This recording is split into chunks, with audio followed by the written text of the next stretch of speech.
अब question number 4 जो है, क्योंकि 3 क्वेश्चंस तक मैं आपको काम कंप्लीट करवा चुकी हूँ पिछली वीडियो में, नियम भी बता दिए गए। उम्मीद करते हैं आपने कंप्लीट किया होगा, नहीं किया तो उसको कर लो क्योंकि अब टाइम बहुत कम है। क्वेश्चन नंबर 4, यदि 2i, अब कैप नहीं बोलूँगी मैं क्योंकि मैंने पहले बता दिया था आपको, +3j और xi प्लस yj दोनों समान यानी इक्वल वेक्टर्स हैं, तो आपको x और y के मान फाइंड करने। तो ये बेटा बड़े इजी वे में है, आप कर सकते हो। 2i plus 3j is equal to xi plus yj, क्योंकि उसने कहा समान है, इक्वल है, तो हमने इक्वल डाल दिया। अब कंपेयर करना है आई और जे की वैल्यूज़ को कंपेयर करना है, गुणांकों को यानी कोफिशिएंट्स को। तो x इज इक्वल टू 2 आ जाएगा और y इज इक्वल टू 3 आ जाएगा। तो यही इनका आंसर है। ओके, क्वेश्चन नंबर 5, यदि अपने पास एक सदिश का जो इनिशियल पॉइंट है वो है 2,1, इनिशियल यानी शुरू का बिंदु, और अंतिम यानी लास्ट बिंदु जो है, लास्ट पॉइंट -5,7 है, तो आपको अदिश और सदिश घटक फाइंड करने हैं। अदिश वैल्यूज़ भी और अदिश माने स्केलर वैल्यूज़, और सदिश यानी वेक्टर वाली वैल्यूज़ फाइंड करनी है। तो हमने सोच लिया कि हमारे पास इनिशियल पॉइंट, अब इसमें आपको क्या लेकर चलना है, ओ एक रुका हुआ बिंदु यानी कि फिक्स्ड बिंदु मानोगे। अब ए है और बी है, तो ये ए ये बी, ठीक है। अब इनके हमने लेना है, तो क्या करेंगे, यहाँ पे ओ वैल्यू लिया, ओ बिंदु लिया और ए बिंदु लिया, तो ओ ए वेक्टर बना ना, उसकी वैल्यू ये वाली है 2i प्लस जे, ठीक है। ओ बी जो लिया है वेक्टर हमने, वो आ जाएगा -5i प्लस का 7j, मूल बिंदु के सापेक्ष स्थिति सदिश। स्थिति सदिश मैंने आपको बताया था, ओ मूल बिंदु है, ए यहाँ पे सदिश है, तो ओ के सापेक्ष ए बिंदु का स्थिति सदिश है ये, ठीक है। अब अपने पास, तो हमने जो सदिश वाला जो निकालना है वैल्यू, वो कैसे निकालेंगे, ओ ए की वैल्यू फाइंड कर ली, ओ बी की वैल्यू फाइंड कर ली, हमें ए बी की वैल्यू फाइंड करनी, ए बी की। अब यहाँ पे टोटल वाला नियम नहीं लग रहा, यहाँ पे सदिश का जो घटक है यानी कि उसका जो क्या बोलेंगे सदिश वैल्यू जो है वो फाइंड करनी, कैसे की जाएगी। आपने जो दूरी सूत्र का फार्मूला लगाते थे, दूरी सूत्र तो नहीं कह सकते, जैसे अपने मान लो अपने पास ए बी लाइन है, हमने इसकी वैल्यू फाइंड करनी, इधर भी रकम पड़ी है इधर भी रकम पड़ी, हमें ए बी की वैल्यू फाइंड करनी, तो क्या करोगे, बी यहाँ पे सपोज करो ओ नाम का कोई ओरिजन बिंदु है, तो क्या करोगे, इस ओ बी में से ये वाला ओ ए घटा दोगे, लास्ट सिरे की दूरी में से ये वाले सिरे की दूरी घटा दोगे। तो ये अब समझ में आ रहा होगा, उस तरीके से नहीं तो इस तरीके से समझ लेना, ठीक है। तो A B is equal to इस बिंदु से लेना है स्थिति सदिश, पहले बी का, फिर माइनस में स्थिति सदिश ए का, तो क्या लिखेंगे, ओ बी माइनस ओ ए, ओ बी की वैल्यू पुट की माइनस ए ओ ए की वैल्यू पुट की, सब्ट्रैक्ट किया, सब्ट्रैक्ट करने के बाद अपने पास -7i प्लस 6j, तो ये तो इसका वेक्टर वाली वैल्यू आ गई यानी कि सदिश घटक आ गया। और अदिश घटक क्या होएगा, इसके आई और जे हटा दो, -7,6 यानी कि जिसको आप ग्राफिक पॉइंट कहते हो ना, निर्देशांक कोऑर्डिनेट बोलते हो जिसको, ये अपना वो हो जाएगा, ठीक है। तो अब है क्वेश्चन नंबर 6, ए का वेक्टर ये दे रखा है, बी दिया हुआ है, ये सी दिया हुआ है, ठीक है।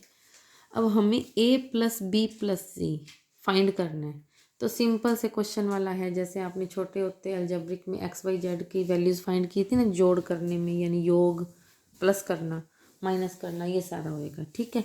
तो इसमें क्या आ जाएगा, पहले तो ए प्लस बी प्लस सी नॉर्मल लिखते हैं, जैसे ए की वैल्यू यहाँ से यहाँ तक है, फिर ये बी की वैल्यू आ गई, फिर ये सी की वैल्यू आ गई, तीनों वेक्टर्स की वैल्यू पुट की।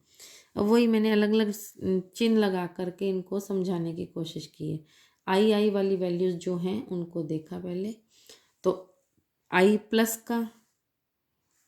का 2i हो गया, 2i में से माइनस का 2i जाएगा, घट जाएगा, तो ये 0 हो गया, तो मैंने 0i एक बार शो कर दिया। फिर है जे की बारी, माइनस का 2j और माइनस का 6j, माइनस का 8j हो गया, माइनस के 8j में से 4j घटा दो, अब जो छोटी वैल्यू वही घटेगी, चाहे वो प्लस की चाहे वो माइनस की है, तो अपने पास बच गया माइनस का 4j। फिर है बारी k की, 1 के 1 लिखते नहीं होते, k और 5 के, 6 के हो गया प्लस का, और माइनस का 7k, तो माइनस का 1k यानी k बच गया। तो ये आपका a प्लस बी प्लस सी की वैल्यू आ गई। ठीक है, अब है क्वेश्चन नंबर 7।